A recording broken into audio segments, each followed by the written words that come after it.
এবার পরবর্তী খবর এবং অত্যন্ত গুরুত্বপূর্ণ একটি ইস্যু, অনলাইন ভোটার। এই ইস্যুতে সরব হয়েছে এবার তৃণমূল কংগ্রেস। ভোটার তালিকা নিয়ে এবার বাড়তি সতর্ক তৃণমূল কংগ্রেস। অনলাইন তালিকায় শুধু নাম তুললে চলবে না, ফিজিক্যাল ভেরিফিকেশন করতে হবে, এটা দাবি তৃণমূল কংগ্রেসের। শ্রেয়সী গঙ্গোপাধ্যায় আমাদের প্রতিনিধির সঙ্গে রয়েছেন। শ্রেয়সী, তৃণমূল এই দাবি কেন তুলছে যে ফিজিক্যাল ভেরিফিকেশন করতেই হবে, এটা বাধ্যতামূলক কেন করতে হবে?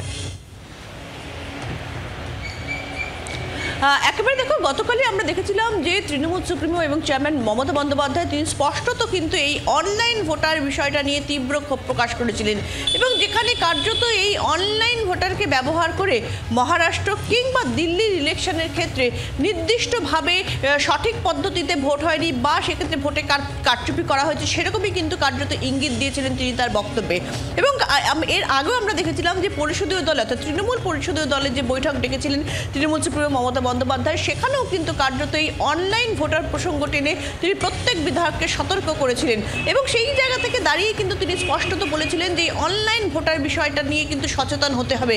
এবং কার্যত দেখা যাচ্ছে যে তারপরেই কিন্তু আজকে দেখা যাচ্ছে যে এক্ষেত্রে শোভনদেব চট্টোপাধ্যায় তিনি যেটা স্পষ্ট জানাচ্ছেন যে এক্ষেত্রে এই অনলাইন নেত্রীর নির্দেশ মানার পরেই কিন্তু কার্যত অনলাইন ভোটার নিয়েই কিন্তু তারা সতর্ক হচ্ছেন এবং সেক্ষেত্রে তিনি ডিএমের কাছে যাবেন, গিয়ে সেখানে তিনি কথা বলবেন এবং সেক্ষেত্রে তার স্পষ্ট যেটা দাবি থাকবে যে শুধুমাত্র অনলাইনে নাম তুললে হবে না, অনলাইনে নাম তোলার সঙ্গে সঙ্গে তার ফিজিক্যাল ভেরিফিকেশন করতে হবে, যাচাই করতে হবে। তার কারণ তৃণমূল যেটা মনে করছে বহু ক্ষেত্রে যেটা করা হচ্ছে এই অনলাইনে নাম তোলা হচ্ছে এবং সেক্ষেত্রে অন্য রাজ্যের মানুষদের নাম সেক্ষেত্রে তুলে দেওয়া হচ্ছে এবং সেক্ষেত্রে সেটা যাতে প্রত্যেকটা অ্যাসেম্বলি ধরে 20 থেকে 40,000 যাতে অন্য রাজ্যের মানুষের নাম থাকবে এবং সেক্ষেত্রে ভোটের দিন তারা যাতে সেক্ষেত্রে ভোটার যে যখন ভোট পড়বে সেই ভোট পড়ার ক্ষেত্রে তারা যাতে একটা বিশেষ তাদের ভূমিকা থাকে এবং তার মাধ্যমেই কিন্তু কার্যত প্রত্যেকটা অ্যাসেম্বলি কনস্টিটিউয়েন্সিতে যাতে ভোটের যে ফল সেই ফলে তারতম্য আনা যায়, সেই জন্যই কিন্তু কার্যত এমন কাজ করা হচ্ছে, এমনটাই কিন্তু কার্যত তৃণমূল কংগ্রেস মনে করছে। তুমি সঙ্গে থাকো। আপনারা শুনলেন আমাদের প্রতিনিধি জানাচ্ছিলেন যে তৃণমূল কংগ্রেসের তরফ থেকে মূলত এই অনলাইন ভোটার প্রক্রিয়ায় কেন বলা হচ্ছে যে তারা চাইছেন ফিজিক্যাল ভেরিফিকেশন, অর্থাৎ যে ভোটার নথিভুক্ত হয়েছেন তার সশরীরে তাকে দেখতে হবে, যাচাই করতে হবে যে তিনি আছেন। এখানে শোভনদেব চট্টোপাধ্যায়ের বক্তব্য, তিনি কি বলেছেন, কি করবেন সেক্ষেত্রে তৃণমূল কংগ্রেসের কি করণীয় রয়েছে, শুনুন।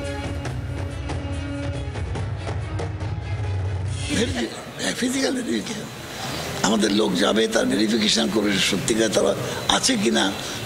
বিহার থেকে 500 লোক নিয়ে এসে তাদের দিয়ে ভোটার লিস্টে নাম তুলিয়ে দেওয়া হলো কিনা, বা ইউপি থেকে লোক এনে ভোটার লিস্টের নামে ভোট ইনক্লুড করে দেওয়া হলো কিনা, বা অন্য কোনো দলের থেকেও নিয়ে এসে করে দেওয়া হলো কিনা, এটা আমরা নিশ্চিতভাবে রুখে দেওয়ার চেষ্টা করব।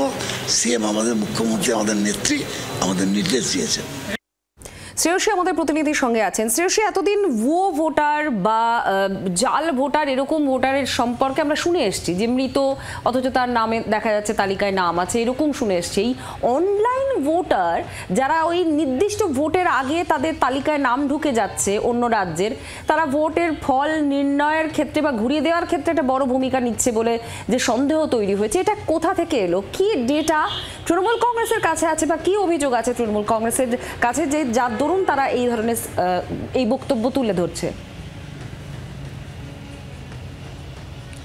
দেখো, তৃণমূল কংগ্রেস যেটা মনে করছে যে মহারাষ্ট্রের যে ভোটের ফল বা দিল্লির যে ভোটের ফল, এই দুটো ক্ষেত্রেই কিন্তু এই অনলাইন ভোটারদের একটা বড় ভূমিকা রয়েছে এবং সেই জায়গা থেকে দাঁড়িয়ে তৃণমূল কংগ্রেস মনে করছে যে এক্ষেত্রে অনলাইন ভোটারের পরিপ্রেক্ষিতে যে অনলাইনে সেক্ষেত্রে নাম ঢুকিয়ে দেওয়া হচ্ছে এবং সেই নাম ঢুকিয়ে দেওয়ার পরিপ্রেক্ষিতে তারা যেভাবে ভোট দেওয়ার ব্যবস্থা করা হচ্ছে তারা কার্যত কিন্তু এ রাজ্যের মানুষ নয়, অর্থাৎ অন্য রাজ্যের মানুষদের তাদেরকে অনলাইন ভোটারে তাদেরকে নাম ঢুকিয়ে দেওয়া হচ্ছে এবং সেই জায়গা থেকে দাঁড়িয়ে কিন্তু কার্যত সেক্ষেত্রে সঠিকভাবে সেইগুলো চেকিং করা হচ্ছে এবং সে চেকিং করা হচ্ছে না এবং যেহেতু চেকিং করা হচ্ছে না সেই জায়গা থেকে দাঁড়িয়ে কিন্তু এই অনলাইন ভোটাররা কিন্তু কার্যত প্রত্যেকটা অ্যাসেম্বলি কনস্টিটিউয়েন্সি ধরে তাদেরকে নাম ঢুকিয়ে দেওয়া হচ্ছে এবং ফলে যেটা দাঁড়াচ্ছে যে ভোটের সময় প্রত্যেকটা অ্যাসেম্বলি কনস্টিটিউয়েন্সি ধরে এই 20 থেকে 30,000 যে ভোটার যারা এ রাজ্যের মানুষ নন, অন্য রাজ্যের মানুষ, তাদের নাম ঢুকিয়ে দেওয়া হচ্ছে এবং তার ফলে যাতে ভোটের যে ফল সেই ফলে একটা তারতম্য তৈরি করা যায় সেই উদ্দেশ্য নিয়ে এমনটা করা হচ্ছে, এমনটাই কিন্তু তৃণমূল কংগ্রেস মনে করছে।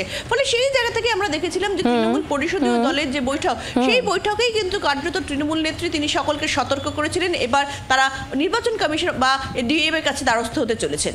ধন্যবাদ শ্রেয়সী গঙ্গোপাধ্যায়। আমাদের প্রতিনিধি জানাচ্ছিলেন তৃণমূলের তরফ থেকে ঠিক কি অভিযোগ উঠে আসছে, তারা কি করবে তার জন্য।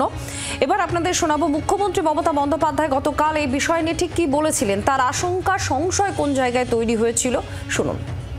আমার ভাষায় ভুতুরে রাজনৈতিক দল যারা এদের পাঠিয়ে বিহারের লোকেদের নাম তুলছে অনলাইন। কেন অনলাইনে হবে?